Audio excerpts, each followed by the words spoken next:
Hello दोस्तों, कैसे हैं आप लोग। उम्मीद करती हूँ सब अच्छे से होंगे।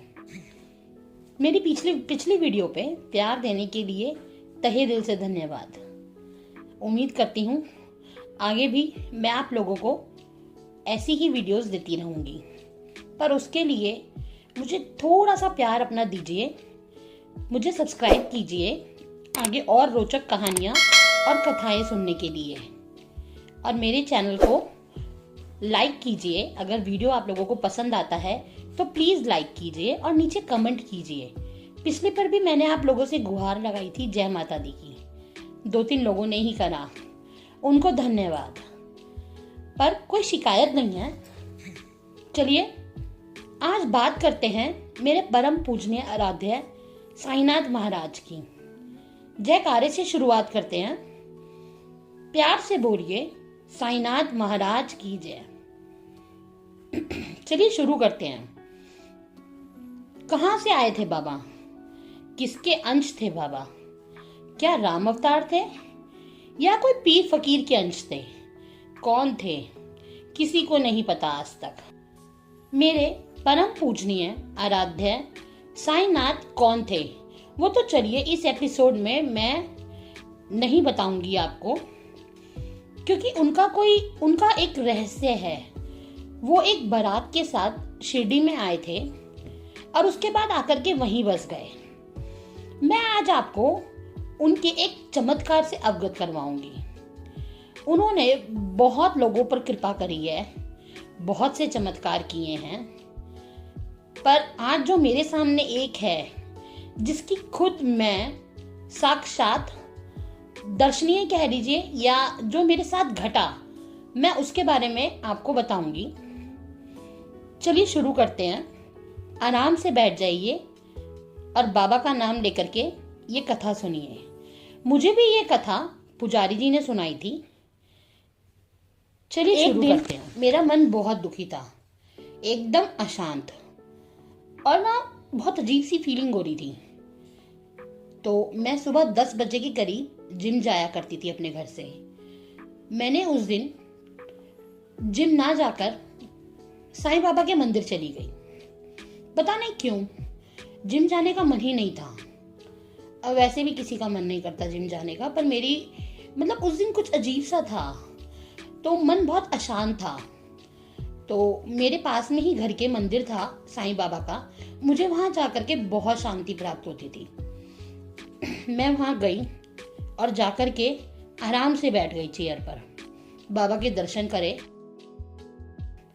दिमाग शांत नहीं हो रहा था, पर थोड़ी सी देर अपनी आंखों को बंद करा और बाबा का मनन करा। सच में धीरे धीरे दिल शांत होने लगा। उम्मीद नहीं थी, पर फिर भी शांति थी। सांस की आवाज सांस को सुनाई दे रही थी। मन भी शांत होने लगा था, पर आंखें तो बंद थी, पर मेरी आंखों में से आंसू बह रहे थे। क्योंकि सारा दिन 100 चीजें होती हैं घर में, जिसका बोझ लेकर के हम इंसान ढोते हैं और फिर उसे उतारना बहुत मुश्किल हो जाता है। तो मुझे लगता है ऐसे में एक शांत जगह होनी चाहिए जहां आप अपना मन हल्का कर सकें। और मुझे कोई परवाह नहीं थी कि वहां कितने लोग बैठे हुए थे। मुझे कुछ नहीं सूझ रहा था। मुझे सिर्फ ये लग रहा था कि मैं अपनी आंखें बंद करूं, और मेरा मन जोर जोर से रोने का कर रहा था, पर मैं आंखों से आंसू निकल रहे थे मेरे। मैंने धीरे धीरे आंख खोली, आंसू पोंछे, और मुझे रोता देखकर पंडित जी मेरे पास आए और उन्होंने सीधा सा सवाल पूछा, बाबा के दरबार में बैठ करके रो रही हो? उनके पूछते ही ऐसा लगा जैसे किसी ने घाव पर मलहम सा रख दिया हो। इतना प्यार उनका, इतना प्यार से पूछना ही बहुत था। मुझे देख पंडित जी बोले, जानता हूं दुखी होगी, तभी बाबा के आगे हो, पर श्रद्धा और सबूरी रखना, सब ठीक होगा। पंडित जी बोले, तुम्हारा आत्मविश्वास बढ़ाने के लिए एक सच्ची घटना सुनाता हूं। वहां 2-3 महिलाएं और भी बैठी थी। पंडित जी की बात सुनने के लिए सब पास पास आ गईं। पंडित जी ने शुरू किया कि इसी मंदिर में एक महिला कई सालों से बाबा के दर्शन करने के लिए आती है। मैंने कहा आती है, आती थी नहीं, क्योंकि वो आज भी आती है। कुछ साल पहले तक सब ठीक था। महिला अपने पति और 2 बच्चों के साथ आराम से रह रही थी।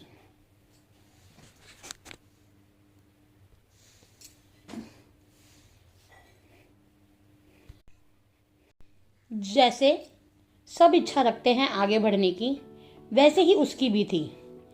बच्चों का स्वास्थ्य, शिक्षा और पति की नौकरी, बस इतना ही। खुश थी वो इनमें। वो चाहती थी कि सब कुछ ठीक रहे, अच्छा चलता रहे। पर कहते हैं ना कि जीवन में एक जैसा चलना बहुत मुश्किल है। उतार चढ़ाव जीवन का एक अभिन्न अंग है। और वैसा ही हुआ। अचानक से उसके सर पर मुसीबतों का पहाड़ टूट पड़ा।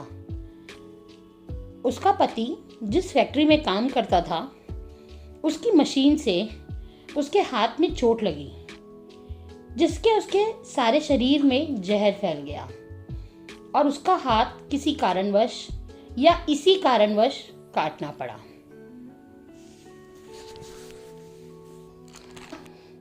उसका जीवन किसी पिक्चर से कम नहीं था। ट्रेजेडियों का पहाड़ टूट पड़ा था।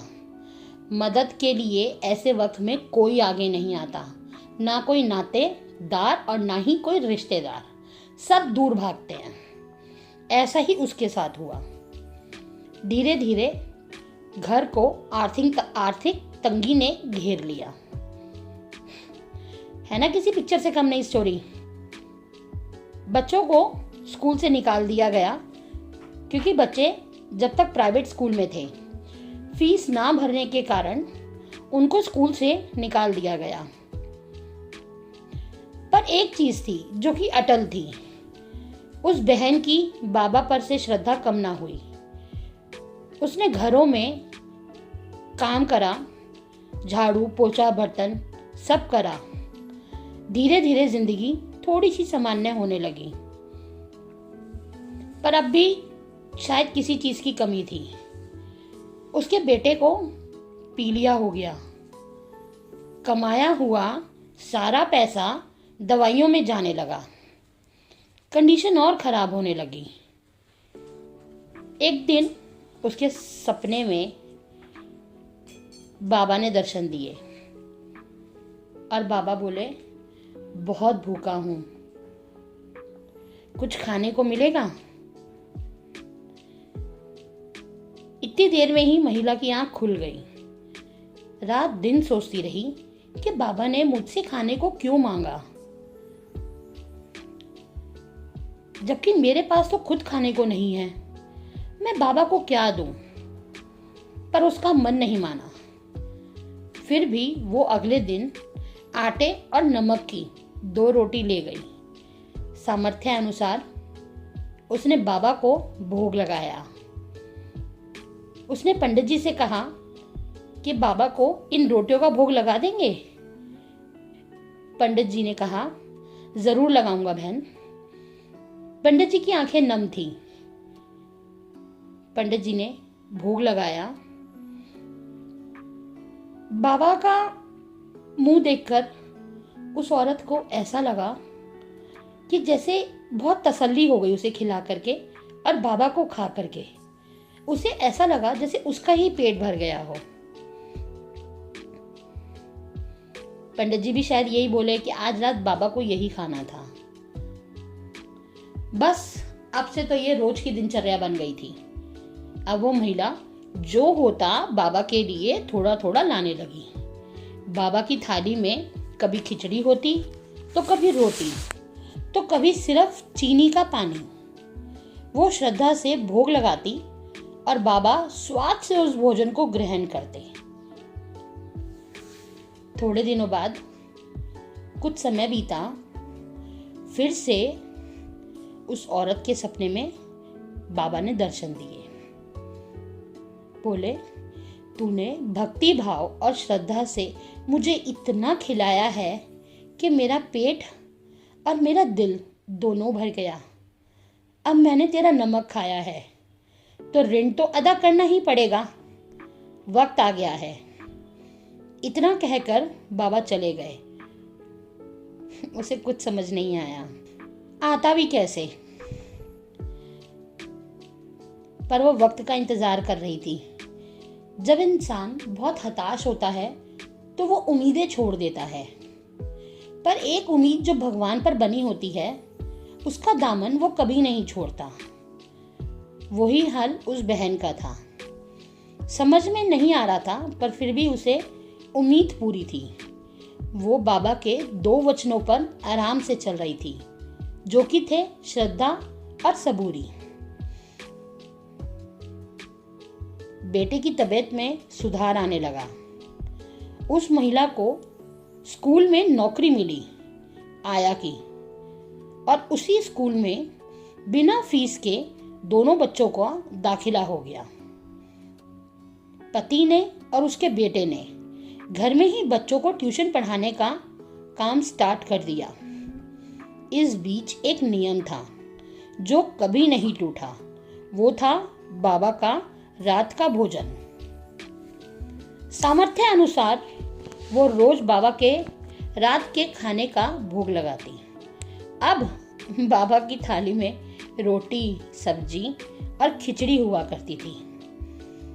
श्रद्धा निरंतर चलती रही और बेटे की पढ़ाई पूरी हुई। अच्छी नौकरी मिली और पति भी खाली बैठने वालों में से नहीं थे। पति को एक गवर्नमेंट जॉब मिली जो कि उनकी क्षमता अनुसार थी। सही, पर नौकरी अच्छी थी।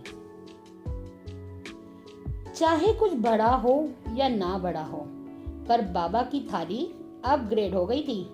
चपाती, सब्जी, खिचड़ी, दही, मिठाई सबका भोग लगने लगा। दिन बदल गए। बाबा की कृपा से बस उसकी श्रद्धा कायम रही।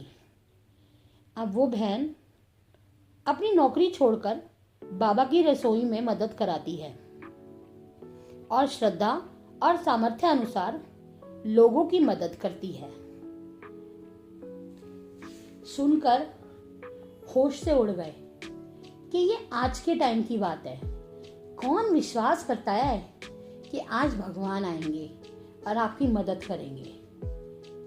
पर बाबा की श्रद्धा और सबूरी ने बहुत कुछ सिखा दिया। सच में बहुत कुछ सिखा दिया। 1 घंटा पता नहीं कहां चला गया। मन में बहुत आस थी। मैं उठी, मंदिर में दोबारा से दर्शन करे, पुजारी जी को नमन करा और उनको थैंक यू बोला। आपकी इस कथा ने मेरे मन में एक घर सा बना लिया है। मैं सच में उस महिला से मिलना चाहती हूँ। पंडित जी बोले, वो डेली शाम को 5 बजे आती हैं, बाबा की रसोई में मदद करवाती हैं, कभी भी आकर के मिल सकते हो। मैं अपने घर चली गई। शाम के वक्त मैं अपने हस्बैंड के साथ 5 बजे के करीब मंदिर पहुंची। मंदिर पहुंचकर दर्शन किए और जाकर रसोई में देखा। वो काम कर रही थी महिला, बाबा के लिए खिचड़ी तैयार कर रही थी। एक तरफ आटा भिगो रही थी। मैंने उनसे बात करी और उनसे कहा कि मुझे आपके बारे में सब कुछ पता चला पुजारी जी से, और देखने में बहुत ही सिंपल थी, बहुत सिंपल। उसने तुरंत कहा, सब बाबा की श्रद्धा है, सब बाबा का उपकार है, मैं तो कुछ भी नहीं हूं इसके आगे। बाबा ने राह दिखाई और मैं चलती चली गई। जो सच्चे मन से बाबा को याद करता है, बाबा उसके साथ कभी बुरा कर ही नहीं सकते। मन में सोच लिया था, उदास तो जितना मर्जी रह लो, पर एक बार विश्वास करके भी देखो। बस इतनी सी ही कहानी थी ये। मुझे नहीं पता आप लोगों के दिल को छुई या नहीं, मुझे सच में छू गई ये कहानी। मुझे बहुत अच्छा लगा। उस महिला ने इतनी दिक्कतें आते हुए भी अपनी हिम्मत को नहीं हारी। हमें यही सीख मिलती है, थोड़ी सी श्रद्धा और थोड़ा सा विश्वास आप अपने आराध्य पर बना करके रखिए। मैं यहाँ ये नहीं कह रही कि आप साईं बाबा को मानिए या जबरदस्ती उनकी पूजा करिए, पर जिस भी देवता को आप मानते हैं, जो भी आपके आराध्य हैं, उनके ऊपर थोड़ी सी श्रद्धा और विश्वास रखना बहुत जरूरी है। रात के बाद सवेरा जरूर होगा। उम्मीद करती हूँ आप लोगों को मेरी कहानी अच्छी लगी होगी।